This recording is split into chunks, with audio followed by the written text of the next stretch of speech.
For the first time ever, Russia holds more gold than US dollars, according to a Central Bank of Russia report published this week and analyzed by Bloomberg. Gold made up 23% of the Central Bank of Russia's reserves as of the end of June. The bank's share of dollar assets dropped to 22%.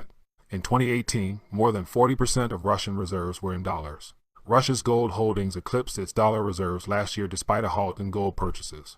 This was partly due to an increase in the value of its gold holdings with the rise in gold prices, and partly a function of the central bank's continued efforts to shed dollar assets.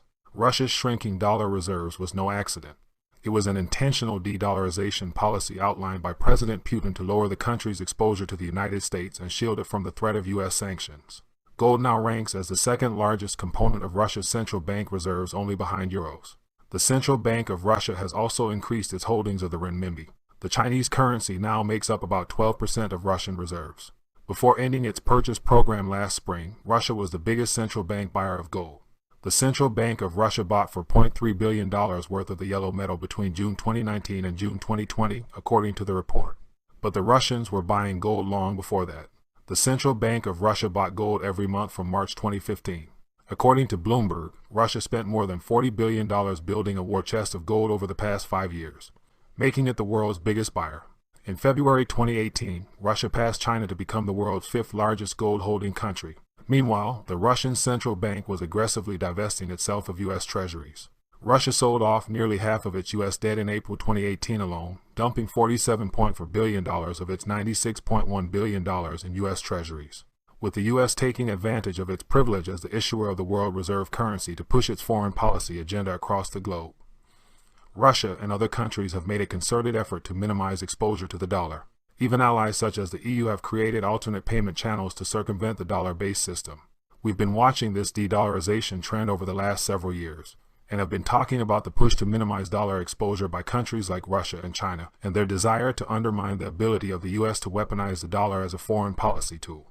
For instance, in 2018, the Russians launched a payment system to serve as an alternative to SWIFT. SWIFT stands for the Society for Worldwide Interbank Financial Telecommunication. The system enables financial institutions to send and receive information about financial transactions in a secure, standardized environment. Since the dollar is the world reserve currency, SWIFT facilitates the international dollar system. SWIFT gives the U.S. a great deal of leverage over other countries. The U.S. has used the system as a stick before. In 2014 and 2015, it blocked several Russian banks from SWIFT as relations between the two countries deteriorated. Last fall, the U.S. threatened to lock China out of the dollar system if it didn't follow on sanctions on North Korea. Taken in isolation, Russia's aggressive de-dollarization isn't significant. But if the trend continues in other countries, it can only lead to the dollar's role as the reserve currency coming to an end. Thanks for watching this quick news update. Share your thoughts below and remember that every dip in the metals market is your buying opportunity. If Russia is willing to dump the bag of dollars for real money in the form of gold, then hopefully you are as well. Remember, don't just listen to what they say. Watch what they do and formulate your plan in like fashion. If you found this informative, then click the thumbs up and make sure the bell notification is on so you can be informed of the next upload.